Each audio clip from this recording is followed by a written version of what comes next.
Buenos días, ¿cómo están? Buenos días, Miss.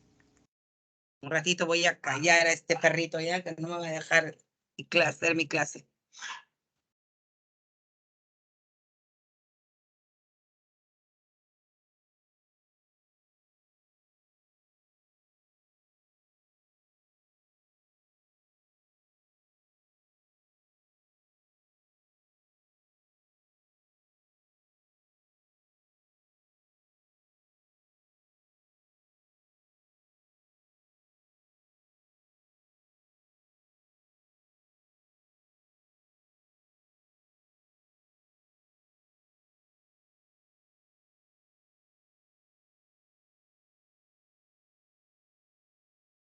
Bien, vamos a iniciar entonces. Voy a compartir pantalla. Buenos días. A ver, buenos días a todos. Buenos días. Ya estamos en nuestra penúltima, ¿no? Penúltima sesión. Vamos a compartir pantalla. A ver qué nos toca desarrollar hoy día.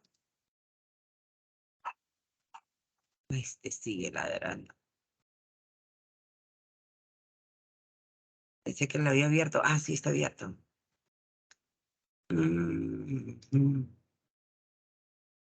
Ya se ve, ¿no? Sí, pero quiero hacer algún ratito. Carambas. El chat. Poner el chat. A ver, sí.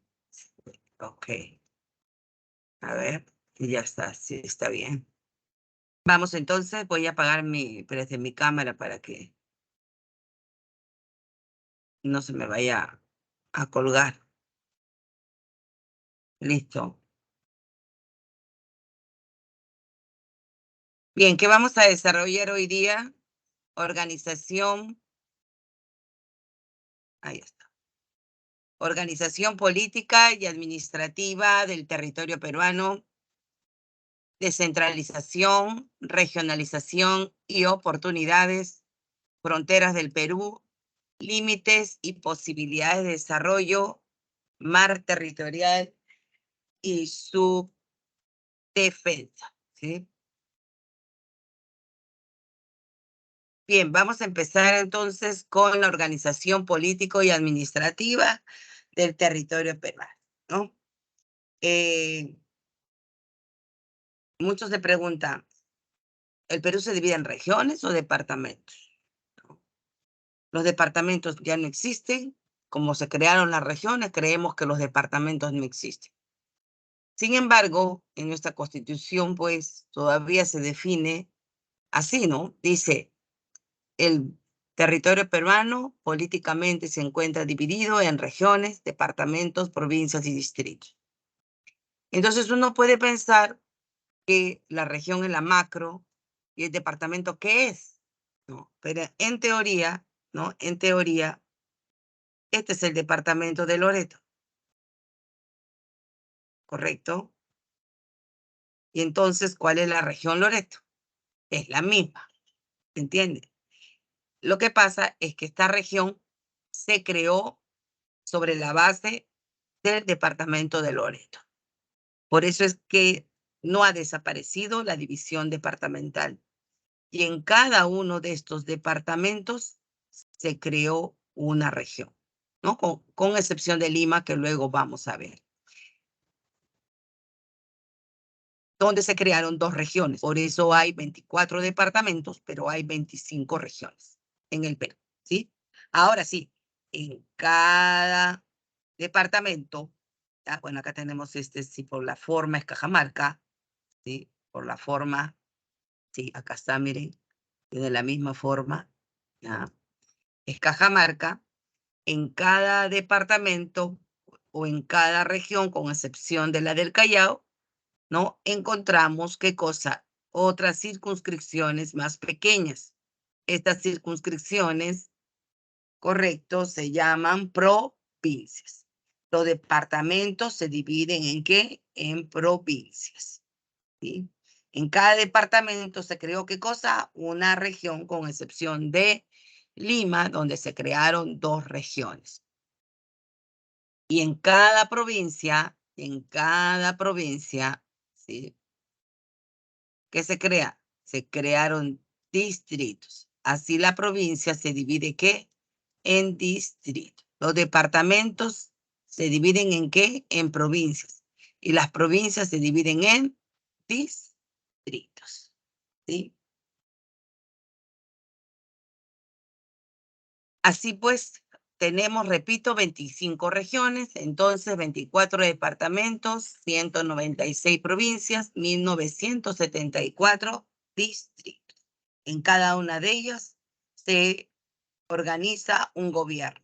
A nivel del Perú, el nacional, a nivel de las regiones, el regional, y a nivel de los distritos y provincias, el local, ¿no? Bien, seguimos. ¿Por qué tenemos este modelo? Este modelo parte a partir de la descentralización. Este proceso se inició en el 2002 para superar el centralismo político y económico que venía de la época colonial, ¿no? Nosotros, pues, hemos sido un país centralista desde nuestros orígenes, dotando a Lima de todos los servicios y beneficios, olvidándose del resto del país. El desigual desarrollo del Perú trajo inclusive violencia en el Perú, una ola de violencia terrorista que terminó en un conflicto, pues, civil, ¿no? Que nos duró 20 años. Aún tenemos pobreza y extrema pobreza, pero estamos, pues, en un proceso en el cual tiene como finalidad lograr el desarrollo integral, armónico y sostenible del país. Se logrará el desarrollo integral, armónico y sostenible del país cuando finalmente el Perú alcance ser realmente un país descentralizado. La descentralización, entiéndase por un proceso, nos encontramos en ese proceso. Desde el 2002 se ha venido transfiriendo el poder de decisión y responsabilidad a otros niveles de gobierno. Estos niveles de gobierno son los gobiernos regionales, ¿no es cierto? Regionales y los gobiernos locales, ¿sí? Entonces se ha ido derivando competencias a estos dos gobiernos. Entonces es un proceso, repito, en el cual el gobierno central o gobierno nacional se desprende de parte de su poder para derivárselo a otros gobiernos de niveles de gobierno. Y cuando digo transferir poder, estamos hablando de transferencia de competencias y funciones, separando las del gobierno central de las del gobierno regional y de las del gobierno local, ¿no? Con esto, con digamos, el equilibrio de poderes, se busca mantener, pues, los 3 niveles de gobierno, ¿sí? En el territorio peruano. No se olvide que todo esto con el fin de lograr, pues, el desarrollo integral del país, ¿no? En resumen, la descentralización es un proceso mediante el cual el gobierno central transfiere su poder a los gobiernos locales y regionales para lograr, ¿qué cosa? Un equilibrio, ¿no? Esto se traduce en una separación de competencias y funciones. ¿Para qué? Para lograr, ¿qué cosa? El desarrollo integral, armónico y sostenible del país. La descentralización abarca varios ámbitos, por eso es que tenemos objetivos específicos de la descentralización. En el plano político, lo que se busca es que el Estado sea más eficiente y esté unido, ¿no? La unidad es necesaria, pero sabemos todos que hay una pugna de poderes, ¿no? Entre el legislativo y el ejecutivo, ¿no? Lamentablemente que hace que no prospere este proceso de descentralización. Lo que se busca además es la participación, pero también la fiscalización por parte de los ciudadanos a sus autoridades, ¿no?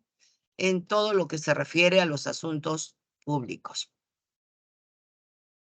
En el plano económico, en realidad no hay descentralización solo política, porque sin dinero no se hace nada, ¿no? Entonces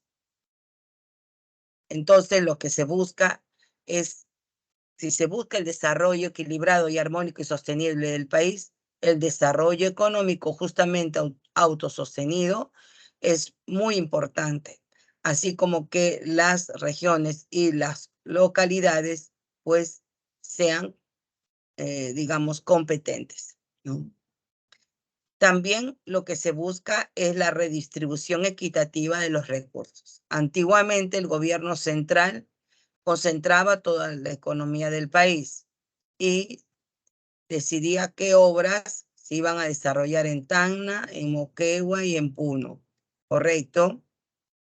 Ahora tenía pues 24 departamentos que atender.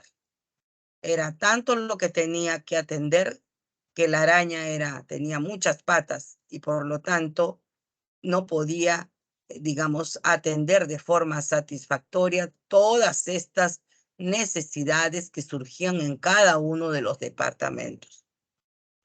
Además que había departamentos que aportaban mucho más al Estado con sus riquezas, con sus recursos, ¿no? Este departamento como Cajamarca, con su oro, aporta mucho más, igual que, por ejemplo, Ancash, ¿no? O igual que Cusco, ¿sí? Que son los que aportan más, aportan más a la riqueza del país. Pero, ¿qué le retribuía el Estado? Le retribuía casi nada, casi nada. Ahora, con las nuevas leyes de descentralización, pues, si el Cusco produce de tal manera recursos al Estado, el Estado retribuye de forma equitativa a recursos que necesita el Cusco para su progreso y su desarrollo, ¿no? Entonces se habla de una redistribución equitativa. Esta redistribución equitativa se hace en función del aporte que hace la región, que aporta la región, pero también sus necesidades, porque hay regiones que tienen más necesidades que otras porque tienen mayor población que atender, ¿no? No es lo mismo la población de Tumbes que la población de Piura, pues, ¿me entiende? Entonces, las necesidades son mayores, tiene mayor población, por lo tanto, necesita más presupuesto, ¿correcto? Entonces, son todos los criterios, lo que aporta la región y lo que necesita. Y con eso se hace una redistribución equitativa. También como objetivo está la disposición de infraestructura para la promoción de la inversión, ¿no? Es decir, dotar de infraestructura a las regiones, ¿no? Que necesita para digamos, incorporarla al patrimonio activo, ¿no? Y promover las inversiones, ¿no? En la región, aprovechando el potencial que ésta tiene. Entonces, hay proyectos mineros, por ejemplo, ¿no? Petroleros, etc. El otro ámbito es la administración, por eso que también hablamos de una descentralización, así como hablamos de descentralización política, también hablamos de descentralización económica y administrativa, que tiene que ver ya con la gestión, ¿no? Se le ha derivado con las competencias a las regiones para que administren sus servicios públicos. De tal manera que teniendo la administración de los servicios públicos, la región se busca que ésta sea más eficiente y asegure buenos servicios. Porque antes todo se encargaba, como les digo, el gobierno central, ¿no? Entonces, tenía mucho que atender y no se daba abasto para atender todas las necesidades de la población.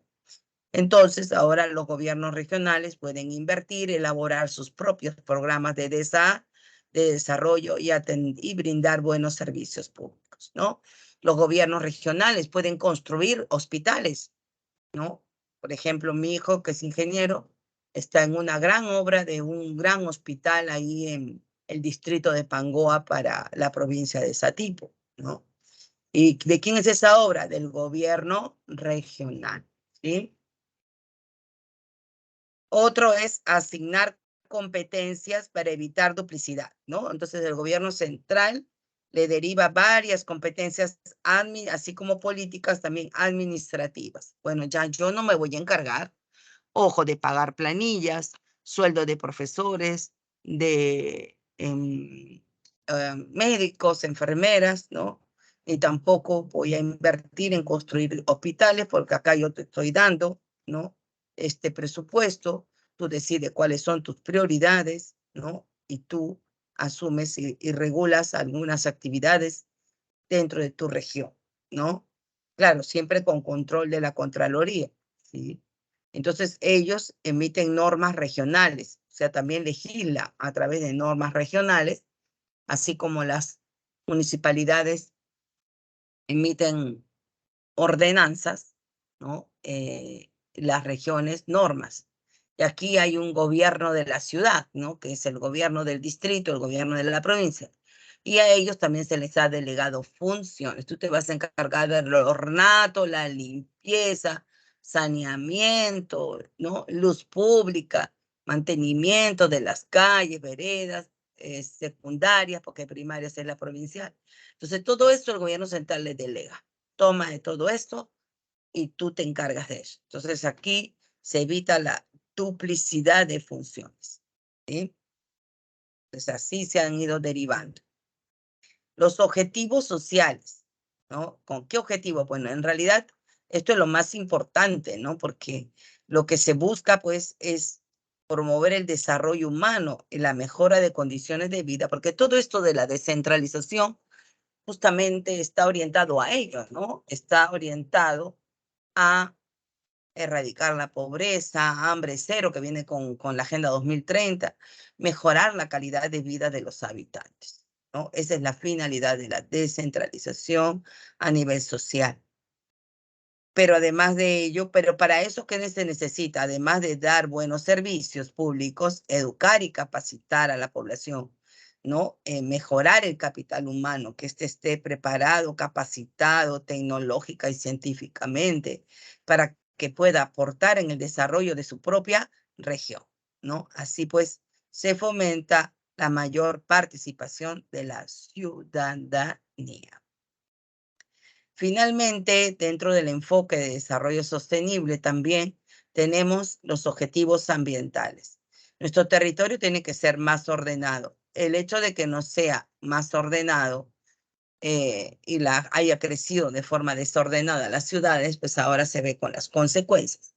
Ya acaban de anunciar, ¿no? Los científicos que se viene un fenómeno del niño, ¿no? Y este fin de semana habrá altas temperaturas y posiblemente lluvias fuertes.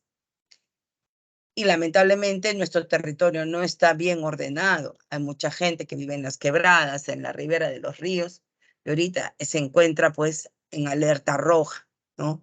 Hay que ordenar el territorio, ¿no? Y el entorno ambiental.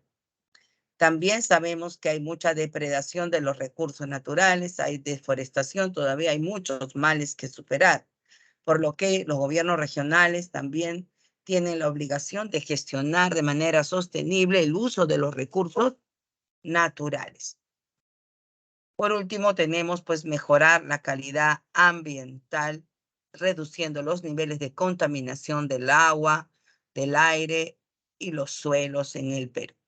Y esto también, correcto, si bien es cierto, las políticas vienen del gobierno central, son los gobiernos regionales los ejecutores, ¿sí? Entonces, miren la importancia que tiene la descentralización. Ojo, si viene en el examen, si somos un país descentralizado, ya somos un país, no, estamos en proceso. y es un proceso permanente, la descentralización, que trasciende a los gobiernos, porque es una política de Estado, acuérdense, ¿sí? Bien, dentro de la descentralización, ¿sí? Se inició otro proceso, pero dentro de la descentralización, este proceso es la regionalización, ¿no? Había que crear gobiernos, pues, intermedios, a quien derivarle todas estas competencias que hemos ido analizando. Entonces se crearon, ¿qué cosa? Las regiones, a través de un proceso llamado regionalización. La regionalización se define como aquel proceso que busca conformar, dice, regiones, como divisiones políticas que constituyen gobiernos regionales con autonomía económica política. Esto, repito, dentro de la descentralización. Así pues, se promulga una ley que es la ley de regionalización, la cual crea las regiones.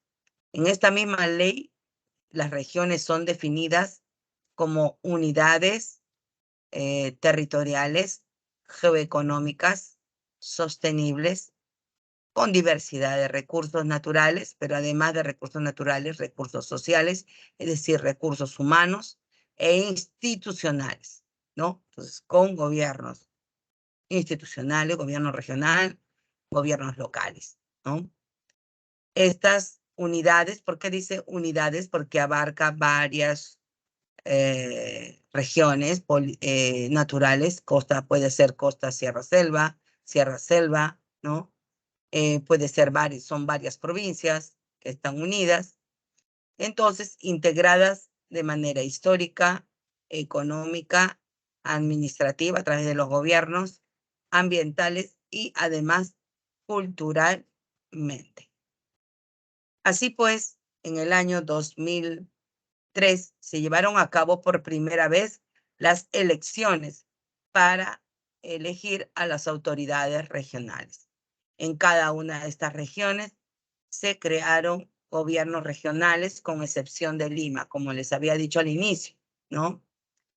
Las regiones son 25. 23 se crearon en 23 departamentos. 23 departamentos, se crearon 23 regiones, ¿no es cierto? Ahí está, ahí tenemos 23. Pero en este departamento, que es el departamento de Lima, ¿sí? Acá en este departamento se crearon 2 regiones. Acá falta pintar, voy a pintarlo aquí porque acá hay otra región que se sale así un poquito, ¿sí? ¿Cuál es esta región? Esta región es la región Callao. Entonces, Callao, ¿sí? Entonces, con negrito en la leyenda vamos a aumentar a Callao, ¿sí? Ya. Entonces, ¿qué pasó? En el departamento de Lima se creó la región Callao, ¿sí? Con negrito. Con verde, como está acá, con verde, todo esto de acá, se creó la región Lima Provincias. Entonces tenemos 2 regiones, Lima Provincias y la región Callao, ¿sí? La región Lima Provincias con verde y la región Callao con negro. Por eso son 25, correcto, en 24 departamentos. 2 regiones en el departamento de Lima. Además, el Callao no era departamento, sino era provincia. Es la provincia constitucional del Callao y sigue teniendo ese título. Es la única provincia que tiene, ojo, es la única provincia que tiene el título de región Callao y gobernador regional, ¿sí? En el caso de Lima Metropolitana de color celeste, correcto, todo esto es lo que están viendo, no se creó ningún gobierno regional. ¿Por qué no se crea? Porque es la sede del gobierno central, ¿no? Ahí está ahorita Dina Boluarte, está el Congreso, la sede del Poder Judicial, Entonces, obviamente, por obvias razones, porque es sede del gobierno central, aquí no se crea ningún gobierno regional, ¿sí? Actualmente Lima es gobernada por su alcalde, ¿no? La alcaldía metropolitana. Sin embargo, este alcalde tiene, no el 100%, pero sí se le ha otorgado muchas de las funciones de gobernador regional y a su consejo de consejo regional. Pero como repito, no al 100%, ¿no? Pero sí le han derivado. Entonces tiene muchas funciones de gobierno regional en la práctica, sobre todo económicas, sobre todo para hacer obras, ¿sí? En Lima. No tanto políticas, ¿por qué? Política no, porque ellos no emiten normas regionales, emiten normas, emiten ordenanzas. Entonces, básicamente las funciones que les han derivado, básicamente son económicas y administrativas, pero no políticas, ¿sí? Porque ellos, repito, no es gobernador regional López Aliaga, sino es alcalde y emiten el consejo municipal y el alcalde emiten ordenanzas, no normas regionales, ¿sí? Muy bien, esto con relación a la regionalización.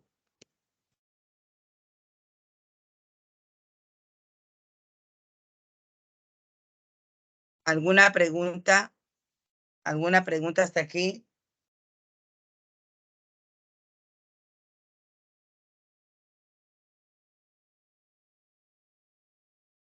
Ninguno me ha estado claro.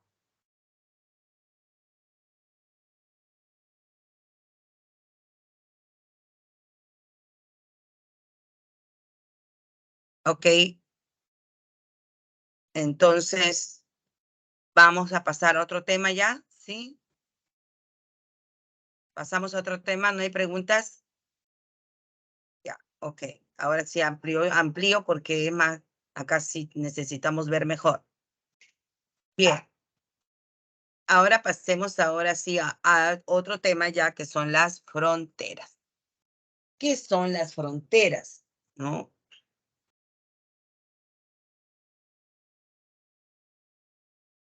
Antes de hablar de cómo se establecieron las fronteras y cuáles son, es preciso definir qué son las fronteras.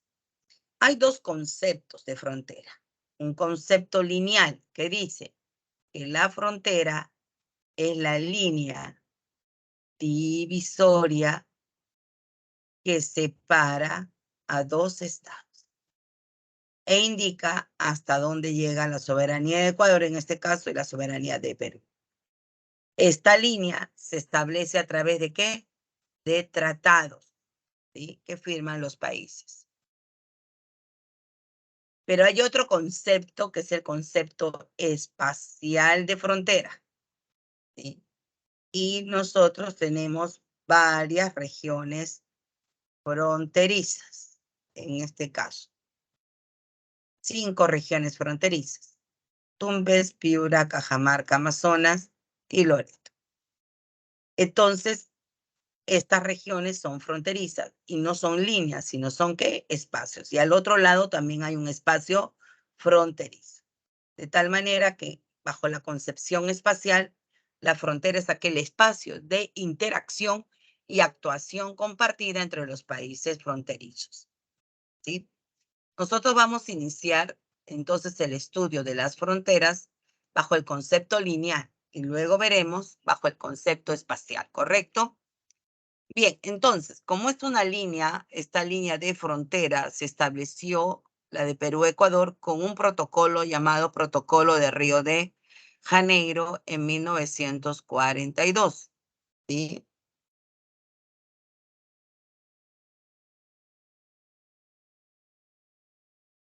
Después de la Guerra de Zarumilla.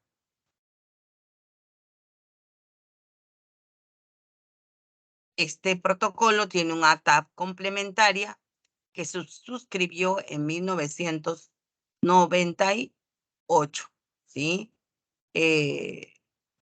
después de muchos conflictos que tuvimos con Ecuador a lo largo del siglo XX, ¿no? Como el falso Paquilla, Tigüinza, Cueva de los Tallos, ¿no? Porque los ecuatorianos pretendieron por mucho tiempo desconocer este protocolo.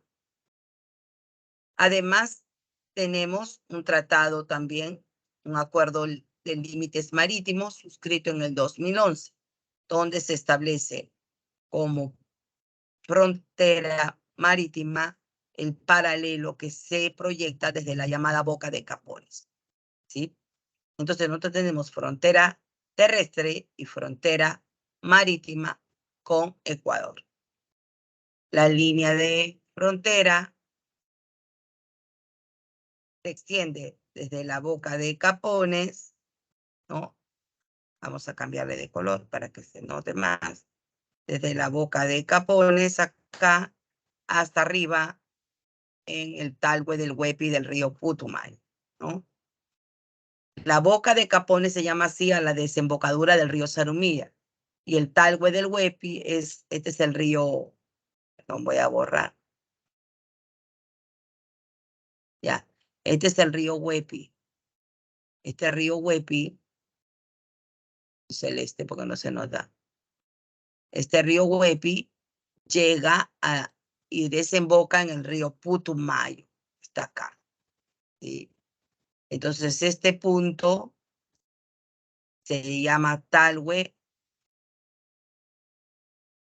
del Huepi en el río Putumayo. ¿Correcto?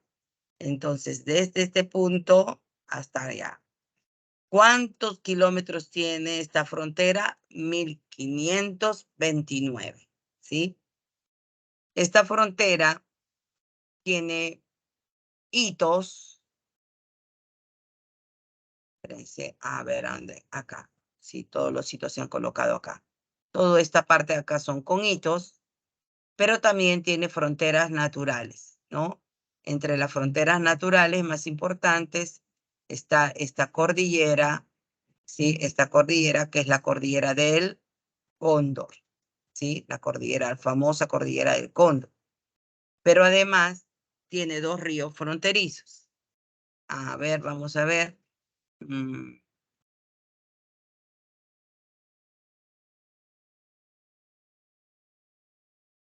Ya lo vi, acá está. Y entra a Tumbes. Este es el río Tumbes que entra pues ya a Tumbes. Pero por aquí hay otro río, ¿se dan cuenta? Este río es el río Sarumilla, que viene de acá. Por acá viene y da la vuelta.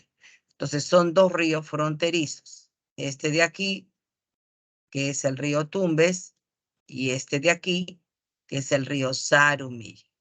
¿Sí? Entonces tiene fronteras naturales. Claro que hay otras, hay otras como la quebrada de Casadero, la quebrada del Alamor, el río Huepi, acá, ojo, el río Huepi. Después ven acá un río, este río de acá, este es el río Napo también, es fronterizo. Ven este río de aquí que viene acá, este río de aquí que viene acá, es el río Aguarico, entonces tiene más ríos fronterizos, ojo, no son los únicos, ¿no? Pero sí tiene varias fronteras naturales. Y donde no hay fronteras naturales, pues se han colocado hitos. Por acá se han colocado hitos. ¿Qué son los hitos? Son como monumentos, para no trapezoidales de concreto, ¿no? Que se han ido colocando a lo largo de la frontera. Muy bien. Esta es la primera frontera. Pasemos a la segunda frontera. La segunda frontera fue establecida con el Tratado Salomón-Lozano. ¿Qué gobierno era en 1922 quien gobernaba? Gobernaba, pues,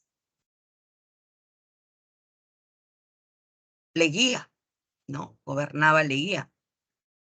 Y Leguía, miren, para que tengan una idea, para que renieguen conmigo, le cedió todo esto a Colombia. Hasta ahí llegaba el Perú, miren, hasta el río Caquetá. Pero no solo le cedió el Caquetá, sino le dio salida al Amazonas a través del trapecio amazónico, que es el que estoy rayando ahorita. Todo esto le pertenecía al Perú, hasta arriba, ¿sí? y se lo cedió a Colombia. ¿Qué? ¿Hubo guerra, mis? ¿Perdimos una guerra como la de Chile? No, sin necesidad de guerra, sí, gratuitamente. Llévate todo esto. ¿No? Imagínense, toda la parte de la cuenca del Amazonas, rica en recursos, fueron entregados a Colombia por parte de Leguía. Así pues, la frontera quedó establecida y con el Tratado Salomón Lozano y tiene una extensión de 1.506 kilómetros. Se inicia aquí en el punto, en el Huepi, en el Putumayo, y termina acá abajo, miren abajo acá, en la boca del río Yavarí, en el Amazonas. Cuando digo boca, desembocadura del río Yavarí en el Amazonas. Tiene dos fronteras naturales, la del río Putumayo, que baja, ¿no? Baja, y después se va a territorio colombiano y luego brasileño, y el otro es el río Amazonas, obviamente, ¿no? Entonces tenemos dos fronteras naturales importantes, el Amazonas y el Putumayo, ¿no? Un solo departamento fronterizo, Loreto, con su capital, Iquitos, ¿ya? Bien, la frontera más extensa. La otra frontera es la frontera con Brasil. Esta frontera quedó establecida con dos tratados. Un primer tratado, el Herrera da Ponte Ribeiro, suscrito en 1851. Este tratado significó el,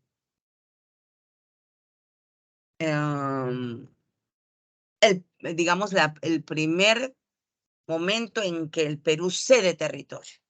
¿Por qué? Acuérdense que el mapa del Perú venía así y tenía, ¿no? Terminaba más o menos así, ¿sí? Como un pico del oro, ¿no? Entonces, todo este triángulo llamado Apaporis Yapurá, se lo cedimos con este tratado. ¿Quién gobernaba en ese entonces? Era un gobierno corrupto, ¿no? En la época del Guano, entre el primer gobierno de Castilla y el segundo gobierno de Castilla, ¿quién gobernó? A ver si se acuerdan, seguro, ¿no? Rufino Echenique. Y el escándalo del pago de la deuda externa e interna, ¿no? Este gobierno corrupto, pues también cede gratuitamente a Brasil todo este territorio, ¿no? Parte del Amazonas, increíblemente. Luego, en 1929, ¿quién gobernaba? Primer gobierno de Leguía. Leguía se pasó, ¿no? Regalando territorio. Entonces fue en 1909, en una época, imagínense, en la que era la época del caucho, y cede la parte cauchera a Bolivia y a Brasil, ¿no? Y firma, pero fue más a Brasil, y firma este Tratado Velar de Río Branco. Recordemos que el Perú acá terminaba así, ¿se acuerda? ¿Sí? Todo este triángulo que vemos aquí se lo cedió con este tratado, Velar de Río Branco. ¿Hubo una guerra, Miss? ¿Perdimos una guerra para ceder tanto territorio? Obviamente, todo esto es 10 veces más de lo que le cedimos a Chile. No, no, no, no hubo guerra, no hubo nada, ¿sí? Y le cedimos, pues, toda esa parte de nuestro Amazonas, de nuestra cuenca amazónica al Brasil.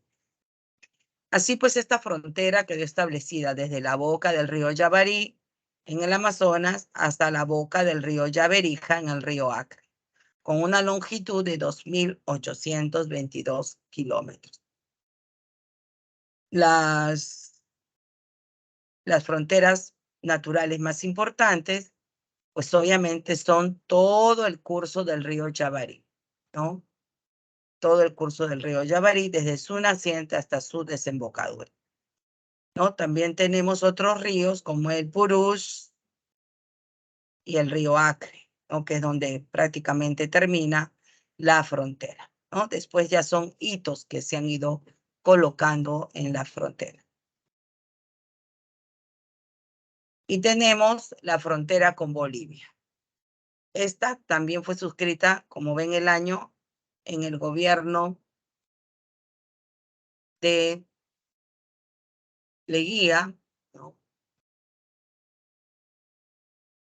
Leguía firma el tratado Polo Sánchez Bustamante y también cede territorio a Bolivia, lamentablemente. La línea de frontera quedó establecida desde la boca del río Yaberija en el Acre hasta, miren acá abajo, el hito número 80 en la meseta de Ancomac. Esta frontera tiene como fronteras naturales, acá en este lado, el río Geat, tiene como frontera el río Suchet por acá, y por acá abajo al río Desaguadero, ¿no? Entre otras líneas de frontera naturales. ¿Cuántos departamentos abarca? Pues acá está Puerto Maldonado, ¿no? Es Madre de Dios. Acá está Puno. Entonces, van dos, Madre de Dios, Puno. Pero Tarata no se encuentra en Puno, sino se encuentra en Tacna. Bueno, acá pareciera Moquegua, ¿no? Pero es Tacna, ¿no? Entonces, son tres los departamentos fronterizos, pues, que tenemos con Bolivia, ¿no? Un ratito con Brasil me olvidé, ¿no? Aquí en esta frontera tenemos pues Loreto, por acá, Cayali, por acá, y Madre de Dios, ¿no? Entonces acá abajo, porque Iñapari pertenece a Madre de Dios, acá está Ucayali, y esta parte corresponde a Loreto, ¿sí? Tres departamentos fronterizos. Bueno, y por último, ya para cerrar con broche de oro, Hidalgo, Leguía, Leguía en 1909, para cerrar con broche de oro, firma el Tratado de Lima, ¿no? Porque acordémonos que es en este año en que se derroca Leguía, ¿no?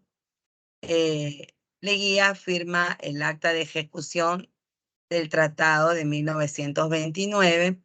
En 1999 se firma su protocolo, ¿no? Y queda finiquitado así esta frontera, ¿no?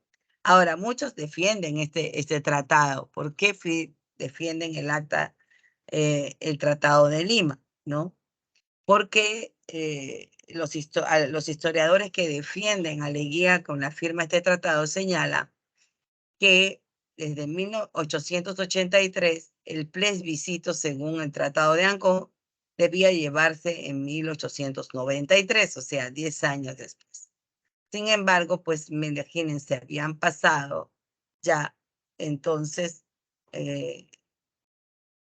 ¿cuántos años? Creo que 46 años, ¿no? Casi 50 años de cautiverio, tanto de Tacna a Arica. En todo ese tiempo, en Arica había triunfado la chilenización. O sea, Arica había sido chilenizada totalmente. Sin embargo, la población de Tacna no. Y eso lo sabían los chilenos. Y también lo sabía el gobierno peruano.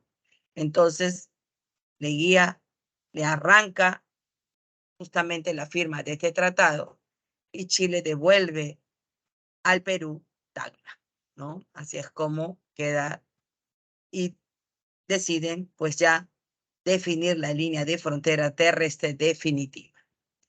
Esta frontera quedó establecida entonces teniendo como referencia el hito número 80 en la meseta de Ancomarca y el punto que llega al litoral en contacto con el agua, ¿no? Que es el punto de la playa, el llamado punto Concordia, con 169 kilómetros.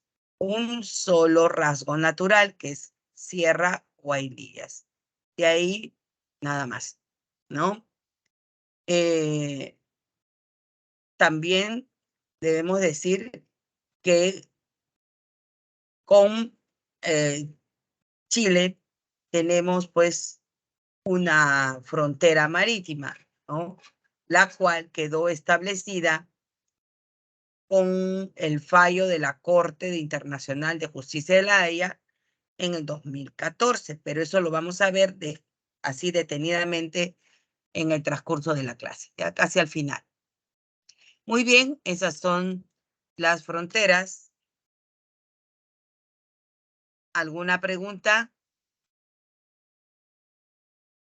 Todas las líneas de frontera.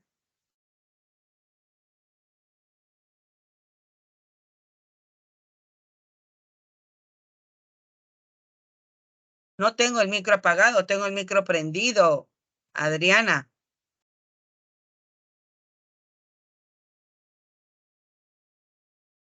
Sí se me escucha, ¿no? Sí. Ah, Sí, Sí, profesor. de repente, Adriana, de profesor. repente tu internet está, ¿cómo se llama? Fallando. ¿Ya? Bien. Entonces, terminado entonces esta parte de la frontera terrestre desde el punto de vista, acuérdense, lineal, vamos a pasar ahora a ver las fronteras desde el punto de vista espacial, ¿sí? Bien, les había señalado que también hay un concepto espacial de frontera. Y es que, y es el más moderno y el más vigente, que es frontera abierta con los países vecinos. Yo sí quiero cruzar a Bolivia a comprar algunas cosas que venden acá o a visitar a algún pariente, algún amigo, cruzo. Nadie me pide pasaporte. Ojo, ir, vuelvo. Todos los días voy y vengo y nadie me para. Igual en la frontera con Colombia, con Brasil, ¿sí? Ahora, si yo quiero irme a Bolivia por varios días, recorrer pues más allá Bolivia, ya es otra cosa, ¿no? Ahí sí tengo que ir a la oficina de migraciones a que me sellen mi ingreso a Bolivia. ¿Se dan cuenta? ¿Ya? Entonces, ¿qué es la frontera desde el punto de vista espacial? Nosotros ya lo estamos viendo, ¿sí? Es un espacio de interacción y actuación compartida entre los países fronterizos.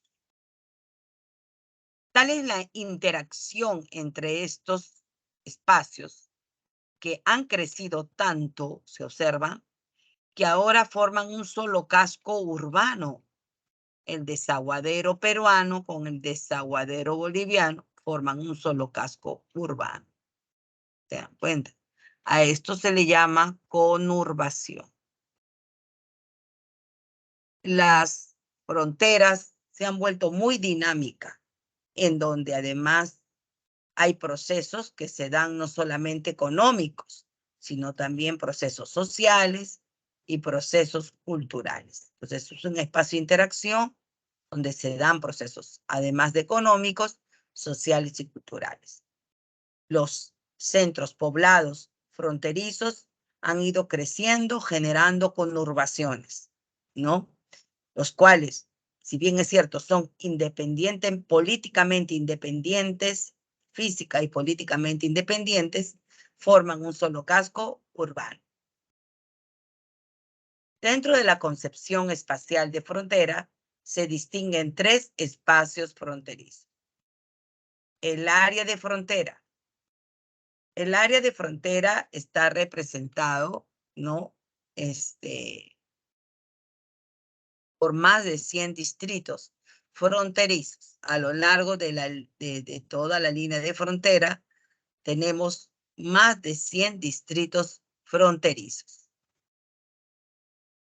El área de frontera, entonces, es la manifestación, dice, tangible del fenómeno fronterizo a escala local, ¿no? Es decir, representado por los distritos.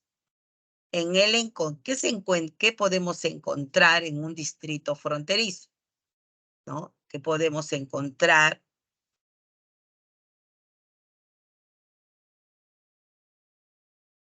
En estos distritos, porque estos son distrito de desaguadero y distrito de desaguadero. Desaguadero colombiano, boliviano. ¿Qué vamos a encontrar? Lo que estamos viendo acá, ojo, ¿sí? Es el área de frontera. Son los dos distritos fronterizos. Entonces, ¿qué vamos a encontrar en un área de frontera? Vamos a encontrar el paso de frontera, acá está el puente. Vamos a encontrar el paso. Aquí vamos a encontrar dos letreros, uno en Perú y uno en Bolivia. Dice, bienvenido a Perú o gracias por su visita. Bienvenido a Bolivia, gracias por su visita por un lado y por el otro lado del letrero, ¿no? Entonces, este es el paso de frontera, donde yo cruzo, ¿no? Vamos a encontrar centros comerciales, vamos a encontrar casas de cambio. ¿Qué más vamos a encontrar? Puestos de vigilancia de la policía, centro de migraciones, de control de tránsito, guarniciones militares. Todo eso vamos a encontrar en estas llamadas áreas de frontera, ¿sí? Esta es la primera. Ahora, estos distritos que estamos viendo acá, ¿no? Estos distritos pertenecen a una provincia. Por eso que ya vemos que se pinta más, ¿no? Se pinta más el mapa. Entonces, todos estos distritos pertenecen a provincias. Las provincias vienen a ser la zona de frontera. Dice, son espacios más extensos, con centros urbanos que se encuentran dotados de equipamiento para acciones de desarrollo para darle soporte a las áreas de frontera, ¿no? De tal manera que, entonces, estas provincias, ¿no? Estas provincias fronterizas son las zonas de frontera y sirven de soporte al gobierno distrital, ¿no? Están representados por los gobiernos provinciales, los cuales brindan soporte a estos gobiernos distritales. Pero hay espacios más grandes ya, y ya el mapa se tiñe más, y ya es la región fronteriza. Son 9 las regiones fronterizas: Tumbes, Piura, Cajamarca, Amazonas, Loreto, Cayali, Madre de Dios, Puno y Tacna, ¿sí? Las regiones fronterizas son los espacios subnacionales, dice que coincide con los límites de unidades política administrativa mayores, que son las regiones, ¿no? ¿De qué rol cumplen? Pues la región, ¿no? Bueno, es el ámbito subnacional en el cual se elabora el plan de desarrollo fronterizo, ¿ya? Tienen facultades para firmar tratados y promover no solo el desarrollo, sino también la integración fronteriza con sus pares, ¿no? Así pues, tenemos muchos tratados que han firmado los gobiernos regionales con sus pares. Por ejemplo, para erradicar la trata y prostitución de personas en las áreas fronterizas, ¿no? También hay firma de tratados para construir centrales hidroeléctricas binacionales, como es el caso de Madre de Dios, con sus pares de Acre en el otro lado de la frontera con Brasil, ¿no? Bien, dos conceptos muy importantes dentro de lo que es, yo he mencionado, dentro de lo que es frontera. He mencionado desarrollo e integración fronteriza. Sucede que Brasil, ustedes saben que es el monstruo de Sudamérica y es el país más desarrollado económicamente. No digo IDH, porque su IDH es alto, todavía no es muy alto, pero económicamente sí es el más rico, más industrializado y con mayor urbanismo, ¿no? Y ese urbanismo se deja ver en las fronteras. Pero ¿qué pasaba? Que en el otro lado de la frontera, en Bolivia y Perú, había un escaso desarrollo. Y entonces eso no le permitía a Brasil despegar. Y entonces llegó un momento en que su desarrollo se estancó.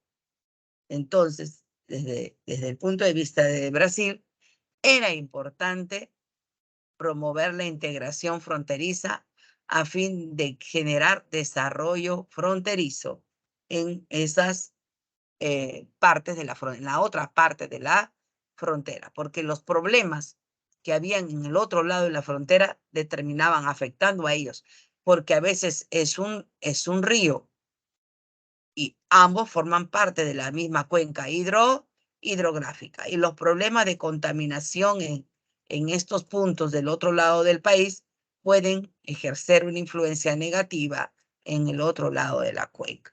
Y así, ¿correcto? Entonces surgen estos dos conceptos. Desarrollo fronterizo. Dice, proceso de satisfacción de necesidades básicas de la población en los espacios de frontera y su incorporación al desarrollo nacional mediante iniciativas públicas y privadas en diferentes campos, así como fortalecimiento de la región local y regional. Es decir, que para que exista desarrollo fronterizo, los gobiernos regionales fronterizos deben ser gobiernos muy fuertes, con muy buena gestión, tanto los alcaldes como los gobernadores regionales, ¿no? Y fortalecer los diversos campos y sectores que atienden a la población, ¿no? Para que ésta finalmente pueda satisfacer sus necesidades. Entonces, yo me acuerdo que Iñapari es una localidad que está en Madre de Dios fronteriza, era un pueblo fantasma, ¿sí? Pero cuando se construyó la famosa interoceánica, este fantasma recuperó vida, ¿no? Y comenzaron a colocarse redes de telecomunicaciones, ¿no? Las famosas redes de telecomunicaciones en, en todo Inapari. Se instaló una oficina de migraciones, una guarnición militar, un puesto de vigilancia, escuelas, gobiernos locales, ¿no? Luz, importante, luz, agua, desagüe, ¿no? Y comenzaron a aparecer hoteles, ¿no? ¿Por qué comenzaron a aparecer hoteles? Porque los brasileños entran a Perú por la interoceánica llevando su mercadería ¿hasta dónde? Hasta Hilo, para luego desembarcarla al exterior, ¿no? Por el Pacífico, porque a ellos les sale más cómodo los que están en las ciudades que están en la frontera, llevarlas al Pacífico que llevarlas al Atlántico, que es mucho más lejos, ¿no? Y más costoso. Entonces, estos camioneros descansan en estos hoteles, ¿no? Y comenzó a poblarse Iñapari, ¿no? Interesante. Ahora Iñapari, pues es un centro urbano, imagínense, después de varios años ya es un centro urbano que ha logrado su desarrollo, pero además la integración fronteriza gracias a la interoceánica. Entiéndase por integración fronteriza el proceso orgánico acordado por dos estados, dice, en sus espacios fronterizos colindantes, cuyo objeto es promover pues el desarrollo, ¿no?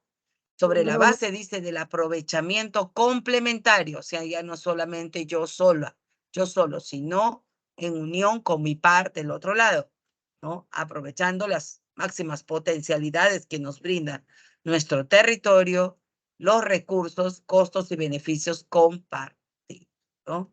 De ahí que, ¿no? Por ejemplo, acá dice, Perú y Ecuador trabajarán en integración productiva de la frontera común, ¿no?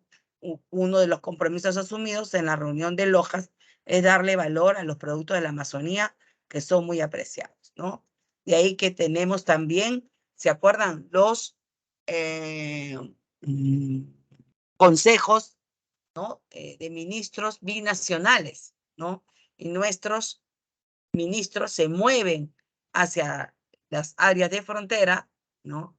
Y los ministros del otro país también, y hacen pues un consejo de ministros binacional, y eso salió en las noticias, ¿no? Con la finalidad que esto se traduzca en tratados que promuevan el desarrollo fronterizo, ¿ya? Muy bien. ¿Alguna pregunta?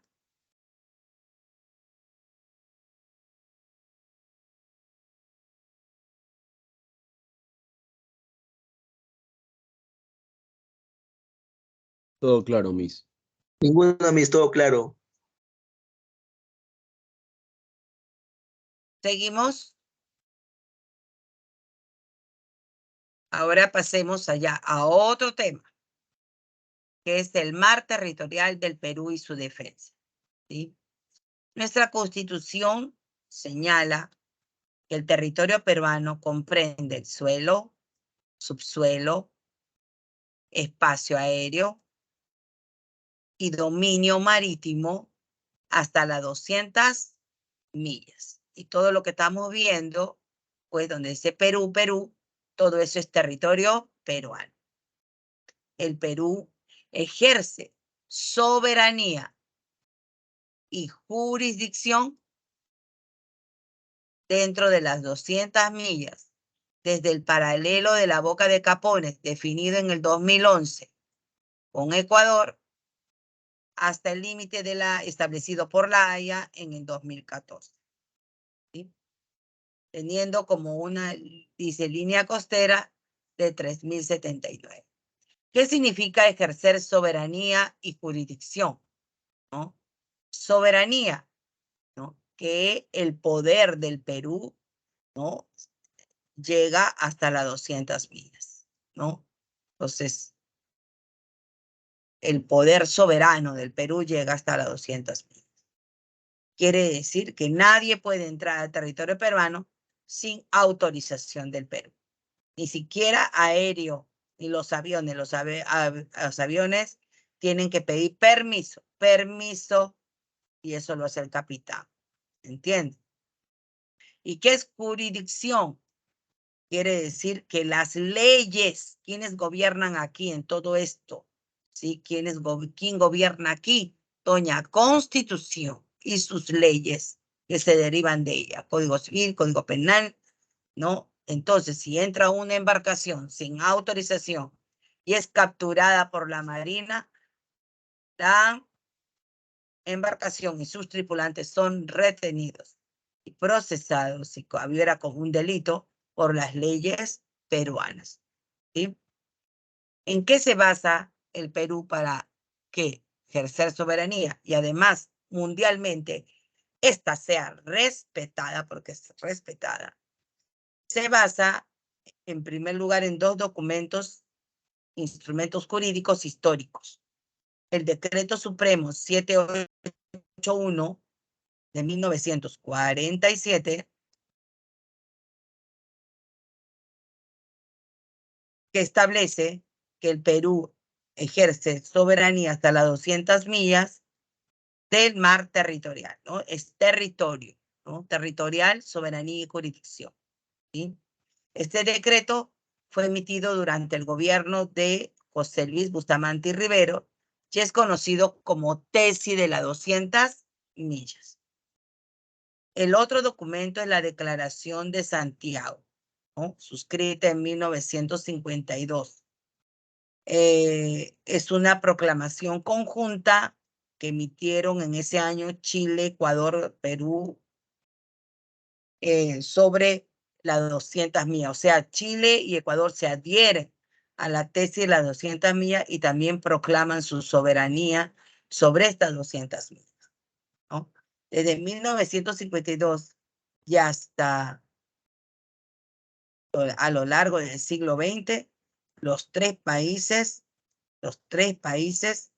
pues, mantenían estas 200 millas. Claro, luego Chile y Ecuador abandonan la tesis de las 200 millas y se incorporan al CONVEMAR, ¿no? Al CONVEMAR. Perú no lo ha hecho hasta ahora. Perú sigue con la tesis de las 200 millas. Y la pregunta es, ¿por qué el Perú no ha firmado el CONVEMAR? ¿No? Vamos a conocer el CONVEMAR y entender por qué el Perú sigue manteniendo la tesis de las 200 millas vigentes. El CONVEMAR es un instrumento de derecho internacional que regula todos los usos de los océanos y sus recursos. Este entró en vigencia recién en 1994, después de la tesis de las 200 millas, de la Declaración de Santiago y nuestra Constitución, que fue del 93. Eso hace que el Perú pues sea respetado, la tesis de la 200 millas sea respetado porque ninguna convención, tratado, ley, acuérdense a nivel internacional, es retroactiva y tiene que respetar todos los tratados, convenciones o protocolos o lo que sea que se haya firmado antes, ¿me entiendes? Entonces, rige a partir de la fecha. Esta convención señala, en primer lugar, que el mar territorial de un país no puede exceder más de las 12 millas. Entonces, si el Perú, como Chile y Ecuador lo han hecho, firma el CONVEMAR, el mar territorial del Perú, ¿sí? El mar territorial se reduce a estas 12 millas. Actualmente tenemos todo esto, ¿cierto? Todo esto, 200 millas, soberanía y jurisdicción. Pero luego nuestra soberanía y jurisdicción se reduciría a estas 12 millas. ¿Qué cosa sería el resto? Cada país dice puede tener una zona económica exclusiva de 188 millas de ancho como máximo.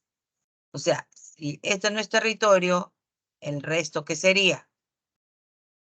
El resto sería la zona económica exclusiva. Correcto. ¿Qué significa zona económica exclusiva? Significa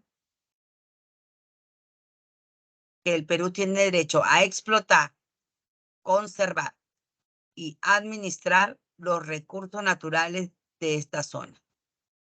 Pero ustedes me dirán, y me dice entonces, ¿cuál es el problema? Si nosotros vamos a tener la exclusividad. Bueno, echa la ley, echa la trampa. Lo que pasa es que el CONVEMAR dice, si un país no tuviera la capacidad para explotar todos los recursos, puede dar acceso a otro estado del excedente de captura permisible. O sea, si aquí me sobra anchoveta, pues tengo que dar paso a otro país para que capture ese excedente de anchoveta. Pero además, ¿saben qué dice? Que si nosotros no tenemos la capacidad para extraer el petróleo que hay acá, correcto, también tendríamos que dar paso a otro país para que extraiga el petróleo, hidrocarburos y todo lo que se descubra aquí en el subsuelo. Correcto. Y dar paso a otro. También, aunque no esté en el PPT, dice que como aquí ya no es nuestro, no ejercemos soberanía territorial, por lo que no podríamos impedir el paso, entre comillas, inocente de embarcaciones. ¿Cuántas embarcaciones entrarían en nuestro mar a robar? ¿Se imaginan? ¿No? Si ya hay piratas. Por todas estas razones es que el Perú no ha firmado el CONVEMAR, ¿no? Ustedes me preguntan, si esta zona contigua de 12 más, en esta zona contigua no puede haber libre paso para proteger al mar territorial. A esta zona se le llama zona contigua y pertenece, no es otra zona, sino pertenece a la zona económica exclusiva, ¿no? Sumados suman 24, donde no hay libre tránsito, ¿correcto? Finalmente, este CONVEMAR señala que si dos estados tuvieran costas adyacentes o frente a frente, la frontera marítima sería una línea equidistante. Esto es interesante porque esto le sirvió al Perú para reclamar ante la Haya el límite sur del Perú, ¿no? Y ahí vamos, ¿no? Nunca se firmó la frontera marítima entre Perú y Chile hasta el año 2014.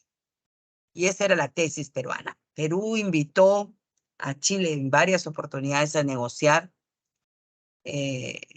la firma del Tratado de la Frontera Marítima, pero Chile sostenía que este ya se había firmado.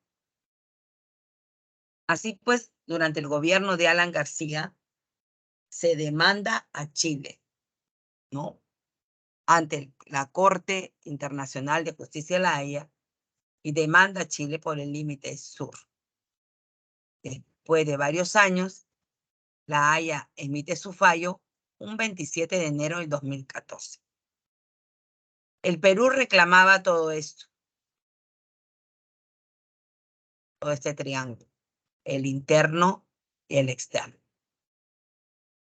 Pero La Haya no le da la razón al 100% a Perú y establece un fallo medio raro, ¿no?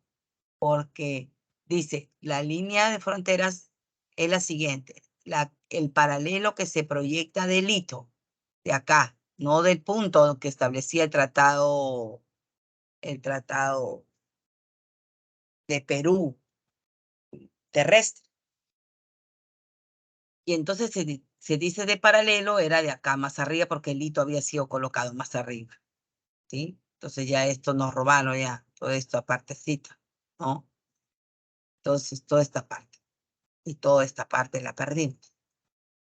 Entonces de ahí dice hasta las 80 millas, una línea equidistante hasta las 200 millas chilenas, pero en realidad es de su zona económica exclusiva, pues ya no ejerce soberanía y jurisdicción. De ahí una línea hasta el punto de la línea que se proyecta desde el punto Concordia, o sea, esta de acá, hasta acá. Y de ahí las 200 millas. Así el Perú, pues con este fallo, recupera solo el 57,3% del triángulo interno, pero el 100% del triángulo externo del Perú, ¿sí? Bueno, Perú también recupera dignidad, ¿no? Porque fue un día glorioso para el Perú, ¿no? Porque recuperamos por fin gran parte de nuestro mar que se encontraba en poder de los chilenos.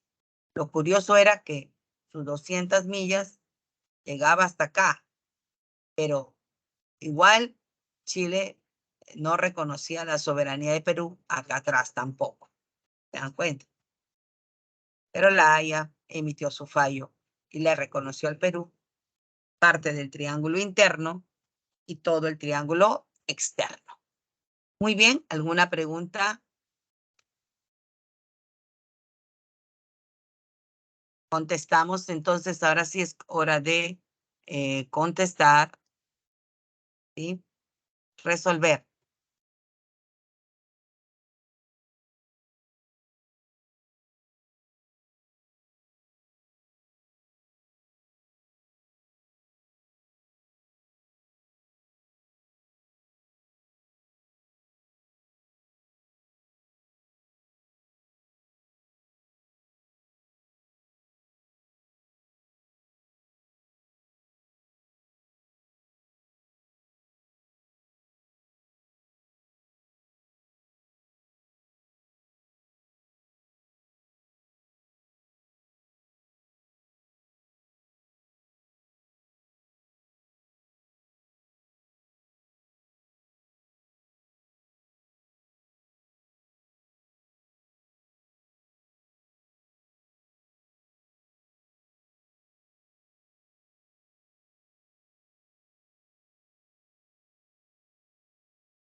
Muy bien. ¿Qué tenemos? Clave D. A ver si está bien. ¿Dónde está la D? 1 con C. Ya, capacitación, educación bilingüe. 2 con A. Ya. 3 con qué? Con D y 4 con B. Correcto.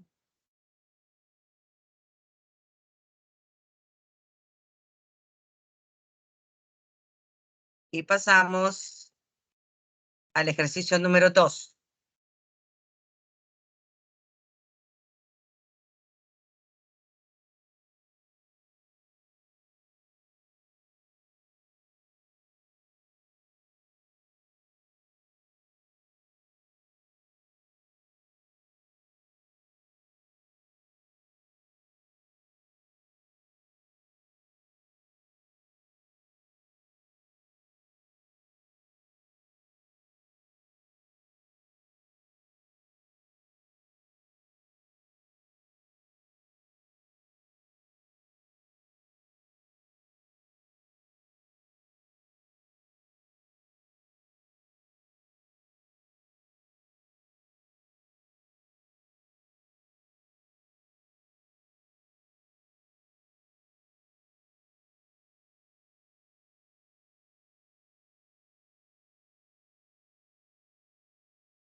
¿Listo?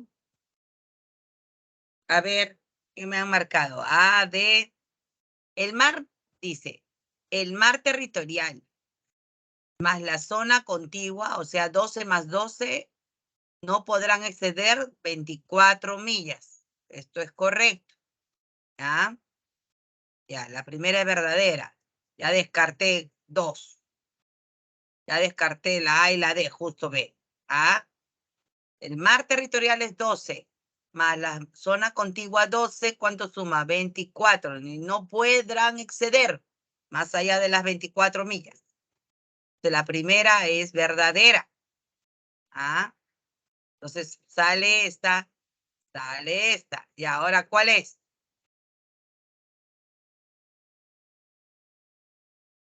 Ya les estoy ayudando. La primera es verdadera.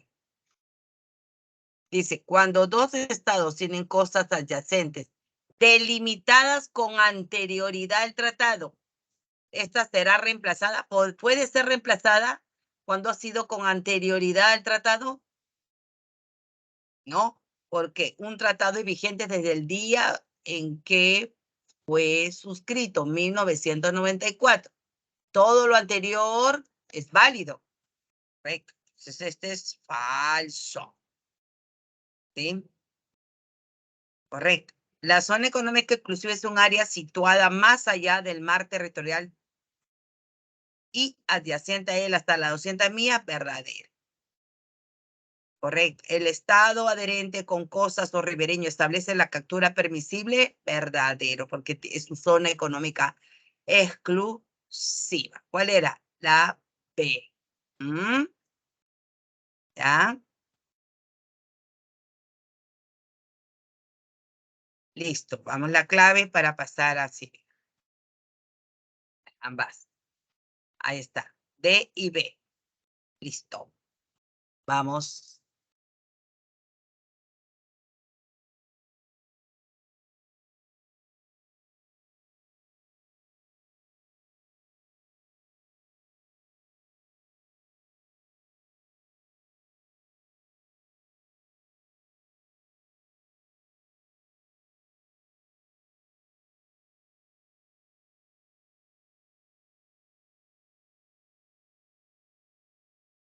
Bien, listo. Ahora sí pasamos al sistema electoral. Tenemos que hablar del jurado, la OMP y la RENIEC. Esto está chiquitito, rapidito, lo hacemos, ¿sí? No hay mucha información. Como es geografía. Muy bien. Hablemos del sistema electoral peruano. Entiéndase dice por sistema electoral peruano a un conjunto de instituciones. ¿Cuáles son? Jurado, OMP y el RENIEC, ¿sí? ¿De qué se encargan? De la organización, dice, planificación y ejecución de los distintos procesos electorales que se llevan a cabo en el país. ¿Cuál es la finalidad de este sistema electoral? ¿No? Bueno, ¿para qué han sido creados el jurado, la OMP y el RENIEC? Dice, asegurar que las votaciones y el escrutinio traduzcan la expresión auténtica, libre y espontánea de los ciudadanos. En otras palabras, pues, que lo que la población ha decidido, eso sea reflejado en los resultados, no haya fraude, ¿no? Entonces tiene que haber una pulcritud a la hora del proceso electoral. Y sea por eso el reflejo exacto, dice, y oportuno de la voluntad del elector, expresada pues en la votación, en las urnas, ¿no? Por votación directa y secreta. Entonces, asegurar que todo proceso electoral sea limpio, en otras palabras, y que sea la expresión de lo que los ciudadanos han decidido en las urnas. Para lo cual, el sistema electoral se encarga del planeamiento, organización y ejecución de todos los procesos electorales, referendos y otras consultas populares como la elección de jueces de paz, ¿no? Revocatorias que se realizan, ¿no? A las autoridades. Para lo cual contamos con 3 entidades. La primera es el Jurado Nacional de Elecciones, que es un órgano constitucional autónomo de competencia a nivel nacional y es la máxima autoridad, pues, en materia electoral en el Perú. El jurado está constituido por 5 miembros. Y como ya hemos dicho, la máxima autoridad. Sus resoluciones que ellos emiten son dictadas en instancia final, definitiva y no revisable. Entonces, si el jurado da por ganador a X, ese es el ganador. No hay vuelta que darle, ¿no? El Poder Judicial ni el Poder Judicial, ni el Congreso, ni el Ejecutivo pueden anular, ni siquiera el mismo Tribunal Constitucional pueden anular alguna resolución emitida por su máxima autonomía que tiene el, el Jurado Nacional de Elecciones. Este pleno está conformado por 5 miembros elegidos, dice, por diferentes instancias. Entre ellos, 2 universidades, el representante de la Escuela de Derecho de la Universidad Nacional, otra particular, uno de la Junta Nacional de Justicia, otro del Colegio de Abogados, y la máxima autoridad, el 5º representante, es además el presidente de este jurado, que es un magistrado de la Corte Suprema de Justicia, quien asume este rol de asumir la presidencia del jurado. Ahora, ¿por qué dice instancia final? ¿Por qué en todo proceso electoral el jurado crea estos jurados especiales, que fueron 93 en las últimas votaciones? Estos son órganos de carácter temporal creados para un proceso electoral específico. Como el jurado define cuántos jurados especiales, que les dije que eran 93, y van a ser la primera instancia en materia de justicia electoral. Ellos resuelven las tachas, por ejemplo, de los candidatos, ¿ya? Jurado especial de Lima Centro, ¿no? De los candidatos presidenciales, congresales, alcaldes, regidores, gobernadores, podemos solicitar la tacha de un candidato. Entonces ellos se encargan. Podemos anular, podemos solicitar la anulación de 100 actas, ¿ya? En los distritos del Cercado de Lima, y Lince, La Victoria, etc. Entonces, el jurado especial que ve esos distritos verá cada acta y la validará o no la validará. ¿Me entienden? Ellos son, repito, la primera instancia del Jurado Nacional de Elecciones. Ahora, toda resolución de un jurado especial puede ser apelada para que el jurado lo vea en instancia final. ¿Sí? Bien. ¿Cuáles son ya las funciones específicas? Vamos a agrandarlo. ¿Cuáles son las funciones específicas ya del Jurado Nacional de Elecciones? ¿Sí? Bien. En lo que es materia jurisdiccional, porque es un tribunal en materia electoral, administra justicia. En materia electoral, como ya le dije, sus fallos son inapelables. Proclama los resultados electorales y declara la nulidad total o parcial de un proceso electoral. O sea, puede, por ejemplo, en un proceso electoral municipal, puede anular los procesos en varios distritos. Y así fue, hay varios distritos, hubieron 2, creo, distritos que fueron anuladas las votaciones, ¿no? Puede anularse mesas también. Fiscalizadora, fiscaliza la legalidad del sufragio, que todo esté dentro de la ley. Legalidad significa dentro de la ley. Fiscaliza la legalidad de los padrones electorales que se hayan también elaborado de acuerdo a ley. Y vela por la ejecución de las leyes de organizaciones políticas, ¿no? Además, custodia también el registro de las organizaciones políticas. En lo que es normativa, presenta proyectos de ley en materia electoral y determina el número de escaños para el Congreso según distritos electorales. En lo que es educativa, diseña y ejecuta programas de capacitación, ¿no? No tanto al elector como a los miembros de los organismos del sistema y en general a la ciudadanía, ¿no? Y administrativa, determina las circunscripciones electorales, aprueba el padrón electoral, no solamente lo fiscaliza su elaboración, sino lo aprueba, y otorga la dispensa por omisión al sufragio. Es decir, si tú no has votado porque estuviste hospitalizado, pues puedes pedir la dispensa para no pagar la multa en el Jurado Nacional de Elecciones. Bien, y tenemos ya a la OMPE, ¿no?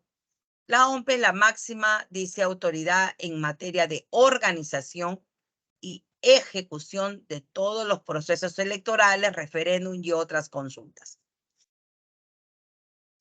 La OMPE cuenta con una máxima autoridad, en este caso es Piero Corvetto, elegido por la Junta Nacional de Justicia para un periodo de 4 años, pudiéndole renovar su cargo.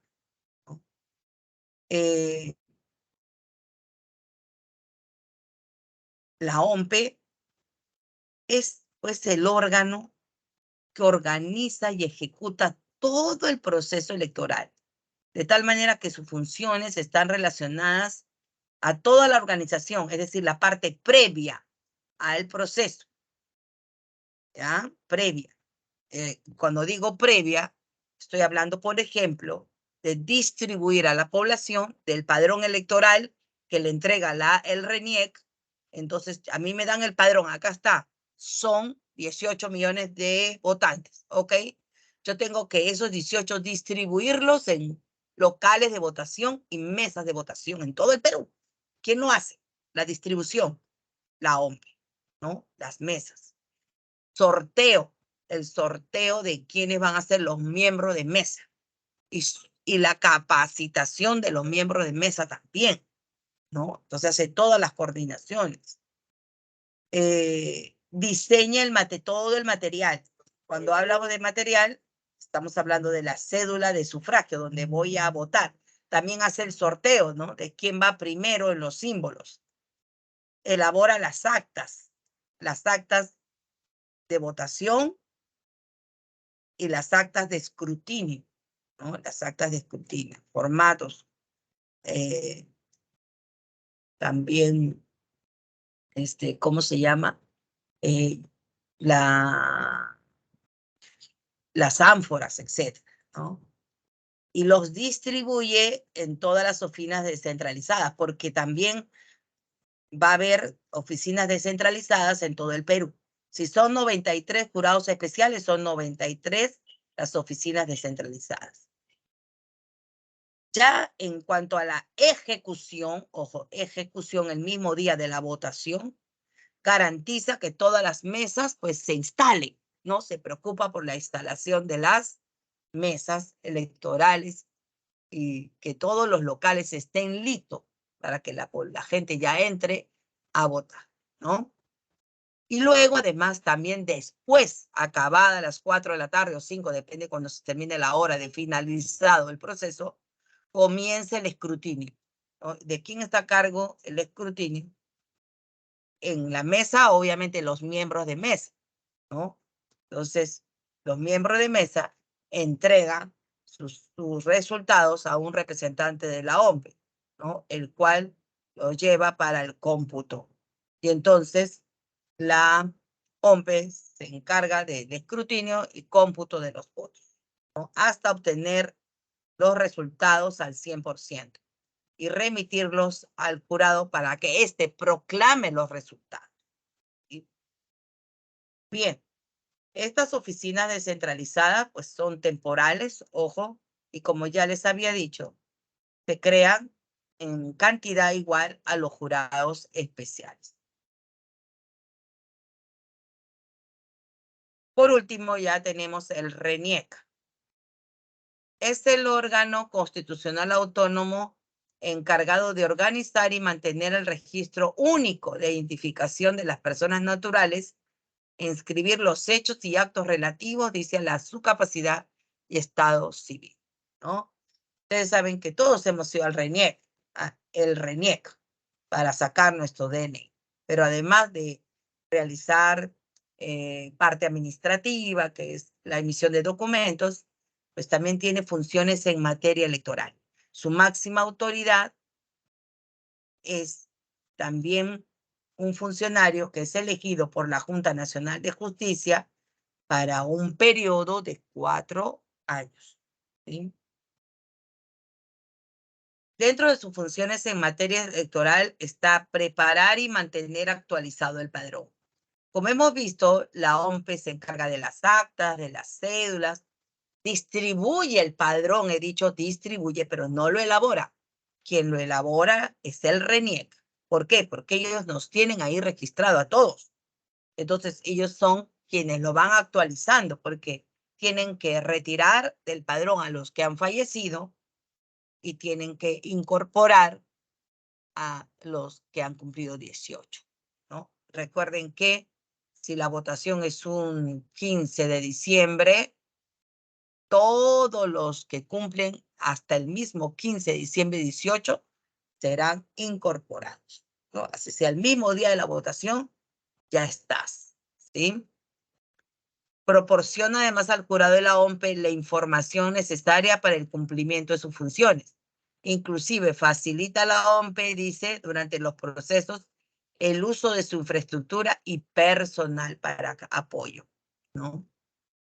Pero además de todo esto, cumple una labor muy importante, que es la realización de la verificación y autenticidad de las firmas de afiliados para la inscripción de toda organización política, ¿ya? Así como para el ejercicio de los derechos políticos previstos en la Constitución y las leyes, ¿no? Entonces, mire, si un partido se quiere inscribir en el Jurado Nacional y solicita su inscripción, el jurado le deriva todo el padrón de afiliados o adherentes, ¿no? Para que sea verificado si las firmas son auténticas o no, porque ahora ponen huella y firma. Entonces ahí se va chequeando, ¿no? Y todas las firmas que no coincidan serán anuladas, ¿no? Hasta pues contabilizar todas las firmas para ver si cumplen con los requisitos, ¿sí? Muy bien, no nos olvidemos que el RENIEC, además de cumplir todas estas funciones en materia electoral, también registra los nacimientos, ¿no?, de cada uno de nosotros. Acuérdense que ahora pues casi nadie deja de inscribir a sus hijos, porque automáticamente te entregan el DNI, ¿no? Además la partida, el DNI, y con ese DNI tienes que ir al CIS para que tengas CIS, ¿no? Y se puede atender el niño en un centro de salud o seguro social, ¿no? Entonces es necesario. Los matrimonios, ¿no? Tú sabes que si ustedes revisan su DNI van a ver que dice S de soltero, ¿no? Desde el nacimiento dice condición civil soltero. Pero si te casas, así no avises a la RENIEC que te has casado, como ya todos los matrimonios se registran en el RENIEC, cuando vuelvas a sacar tu DNI, se te venza el DNI o se te pierda y ya estás casado, te va a salir la C, ¿no? Ahora, te divorciaste. Si te divorciaste, automáticamente sacas otro DNI y ¿qué? ¿Regresa la S? No, te pone la D, de divorciado. Y por último, ¿no? Si te quedaste viudo, te pondrán B. O sea, nunca recuperas la S por si acaso. ¿Ah? También se registran las defunciones, ¿no? Toda persona que fallece, ¿no? El médico entrega el certificado de defunción y tú con su DNI, ¿no? Vas, entregas el DNI y el certificado de defunción. Ahora, también dice, y otros que modifican el estado civil. ¿Qué significa? Supongamos que yo pues tengo un nombre medio raro, ¿ya? Me pusieron Júpiter, ¿ya? Imagínate. Mis padres me pusieron Júpiter. Entonces yo a los 18 años quiero cambiar mi nombre. Aperturo un juicio civil, ¿no? En un juzgado de paz letrado. El juez civil emite la resolución y voy y registro mi cambio de nombre en el RENIEC, con mi resolución judicial, ¿no? Entonces ya no me llamo Júpiter, ¿no? Sino que ahora pues me llamo Brad Pitt, ¿ya? Entonces, listo. Entonces, también de eso se encarga, pues, el RENIEC, ¿sí? ¿Alguna pregunta?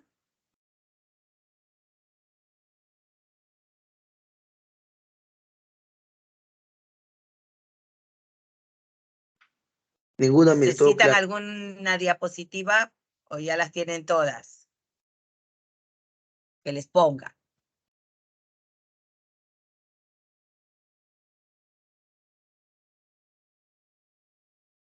¿Sí las tienen? ¿O te falta alguna? Muy bien, entonces vamos, ¿sí? A la pregunta número 1.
Su micro está apagado. Ya, disculpen. Entonces les decía que el jurado es el órgano fiscalizador del sistema electoral, no se olviden. Entonces, este es verdadero. La OMPE no elabora el padrón, ¿sí? Quien elabora el padrón es el RENIEC, por lo tanto es falso, ¿sí? El jurado especial es un órgano de primera instancia, sí, por lo tanto es verdadero. El RENIEC actualiza el padrón, verdadero, ¿sí? Entonces será la D, ¿correcto? Muy bien. Vamos a terminar. ¿Saben por qué, chicas? Tengo cita en el seguro. De una vez les voy a dar las claves, ¿ya? Por favor. Muy bien, y nos estamos viendo ya el siguiente viernes para la última clase. Hasta luego. Muchas gracias. ¿Alguna pregunta final? Hasta luego, Miss. Hasta luego, Miss.